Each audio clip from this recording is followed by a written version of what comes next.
एक बार की बात है, एक सुदूर राज्य में एक बहुत ही खूबसूरत रानी रहती थी। रानी बहुत दयालु थी और हमेशा अपने राज्य के लोगों की भलाई के लिए काम करती थी।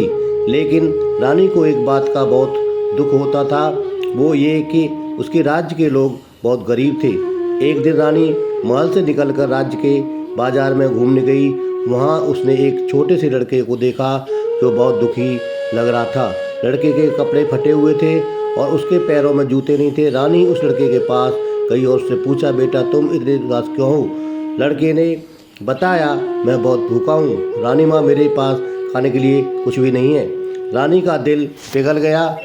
उसने लड़के को अपने महल में चलने के लिए कहा। महल के में जाकर रानी ने लड़के को बहुत सारा स्वादिष्ट भोजन कराया। भोजन करने के बाद लड़के ने रानी से पूछा, रानी माँ आप इतनी अच्छी क्यों हैं? रानी ने मुस्कुराते हुए कहा, बेटा हर इंसान को दुखी देखकर मेरा दिल दुखता है। हम सबको एक दूसरे की मदद करनी चाहिए। इस घटना के बाद रानी ने अपने राज्य के गरीब लोगों की मदद करने का फैसला किया। उसने अपने महल का एक बड़ा सा कमरा गरीबों के लिए खोल दिया, जहाँ उन्हें मुफ्त में खाना और कपड़े मिलते थे।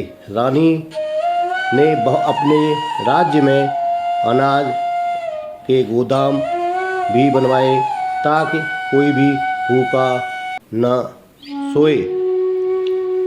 रानी की दयालुता की खबर पूरे राज्य में फैल गई। लोग रानी को बहुत प्यार करते थे, लेकिन रानी की खुशी ज़्यादा दिनों तक नहीं रही। एक दिन राज्य में एक बहुत बड़ा अकाल पड़ गया। फसलें सूख गईं और लोग भूखे मर से मरने लगे। रानी बहुत दुखी हुई। उसने अपने राज्य के लोगों को बचाने के लिए बहुत कुछ किया। उसने अपने महल का सारा सोना और चांदी बेच दिया और उस पैसे से अनाज खरीदा, लेकिन इतना अनाज भी सभी लोगों के लिए काफ़ी नहीं था। तब रानी ने एक बहुत बड़ा फैसला किया। उसने अपने सभी आभूषण उतार दिए और अपने बेच दिए। उसने कहा, ये आभूषण के लिए कुछ भी नहीं है, मैं तो सिर्फ अपने लोगों को बचाना चाहती हूँ। इस तरह रानी ने राज्य के लोगों की जान बचाने की अपनी कर्तव्यता को निभाते हुए अकाल और भूखमरी से जान बचाई। रानी का त्याग देखकर सभी लोग बहुत प्रभावित हुए।